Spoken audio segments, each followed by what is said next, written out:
Résolution, haute définition, des termes associés à l'idée d'un gain en précision de l'audio, par analogie avec la résolution d'une image. Mais est-ce vraiment le cas? L'audio marketé haute résolution est-il plus précis que celui du CD? Et à l'opposé, une résolution de 8 bits suffit-elle à recréer le son des jeux vidéo des années 80?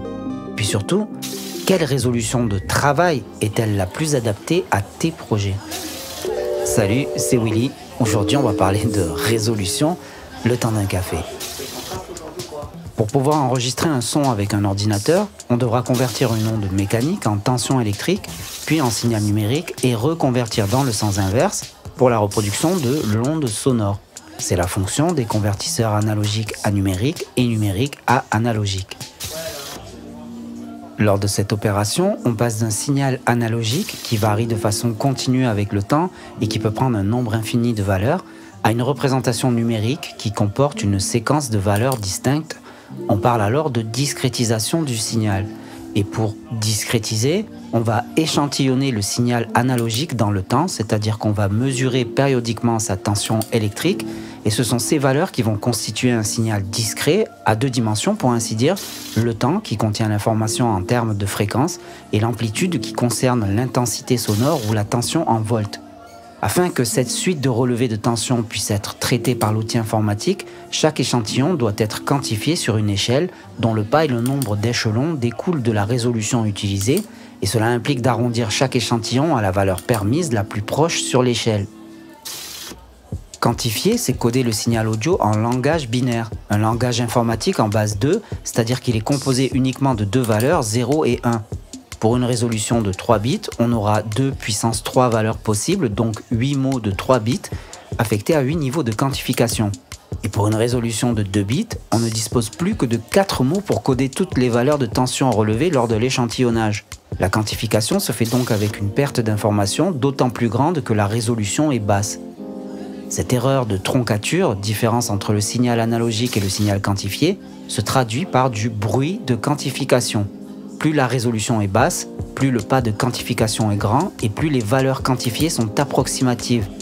On a donc un plus haut niveau de bruit et une réduction de la plage dynamique. Mais attends, c'est quoi la plage dynamique? La plage dynamique, en gros, c'est la différence entre le son le moins fort et le son le plus fort que tu puisses entendre ou qui puisse être reproduit par un support ou une machine. La plage dynamique de l'oreille humaine est d'environ 120 décibels, c'est l'écart entre le seuil de l'audition et celui de la douleur. Pour les cassettes audio, elle se situe aux alentours de 50 décibels et pour le disque vinyle entre 60 et 70 dB. Le CD, quant à lui, est contrairement aux deux autres supports cités, est numérique. Il est encodé avec une résolution de 16 bits, ce qui lui donne une plage dynamique de 96 décibels. Donc, pour résumer, le rapport entre les niveaux forts et les niveaux faibles d'une modulation est appelé dynamique. Idéalement, cette dynamique doit se placer entre le niveau maximum et le seuil du bruit de fond, dans ce que l'on nomme la plage dynamique. Dans ce cadre, l'écart entre un maximum de modulation et le niveau de bruit de fond est appelé rapport signal sur bruit ou SNR. Plus il est élevé, meilleure est la qualité de la transmission du signal. En numérique, le bruit vient de l'erreur de quantification. Le rapport signal sur bruit devient donc SQNR, Signal to Quantization Noise Ratio. Il est d'environ 6 dB par bit, c'est-à-dire que pour 4 bits, le rapport signal sur bruit sera de 24 dB. Donc regarde, la formule, c'est 20 log de 2 puissance 4. Alors, si t'es pas à donf niveau calcul des décibels, c'est pas grave, j'ai fait une vidéo à ce sujet dont je te laisse le lien dans la description de la vidéo. Donc 2 à la puissance 4, ça donne 16. On multiplie le logarithme décimal de 16 par 20 et on a bien nos 24 dB. Si on divise 24 par les 4 bits de la résolution, on retrouve les 6 dB par bit. Sachant tout cela, tu comprends maintenant que 16 bits, ce sont 65 536 niveaux de quantification et 96 dB de plage dynamique. En 24 bits, on passe à plus de 16 millions d'échelons de quantification et une plage dynamique qui dépasse celle de l'oreille humaine avec 144 dB. Ok, mais du coup, est-ce qu'augmenter la résolution, c'est aussi augmenter la précision de l'enregistrement et de la reproduction audio ou pas? Eh ben, on va regarder et écouter.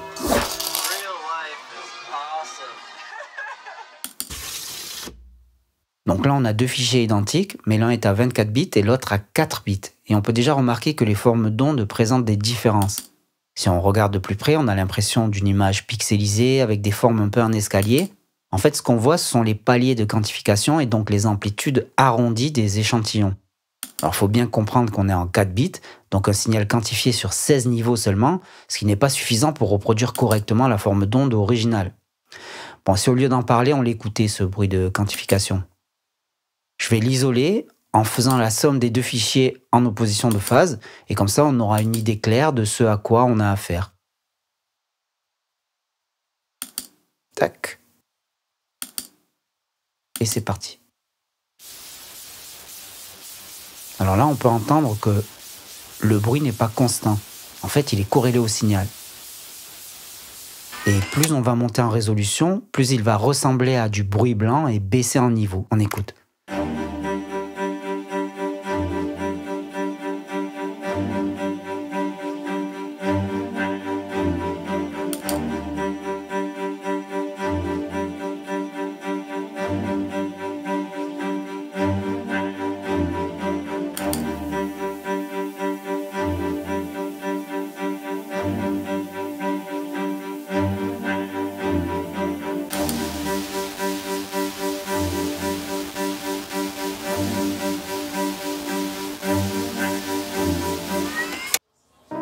Bon, tu vois, comme je te disais, plus on monte en résolution, plus le seuil du bruit est bas, et donc en 16 bits, il n'y a aucun souci de reproduction de la forme d'onde. Le bruit est si bas qu'il est inaudible, et l'audio n'est ni plus ni moins détaillé qu'en 24 bits. C'est exactement la même chose en termes d'écoute. Seule la plage dynamique change. Ok, du coup, le 24 bits, c'est utile ou pas du tout? Oui, c'est utile dans le sens où on gagne du headroom. Alors, ce qu'on nomme headroom, c'est une réserve avant saturation, ce qui veut dire qu'on se fixe un niveau de travail qui nous permet d'avoir une marge en cas de dépassement imprévu, lors d'un enregistrement par exemple, et de ne pas clipper le signal. Quand je garde une marge de sécurité de 10 dB, je module à moins 10 dBFS et donc je n'utilise pas tous les bits disponibles pour coder mon signal.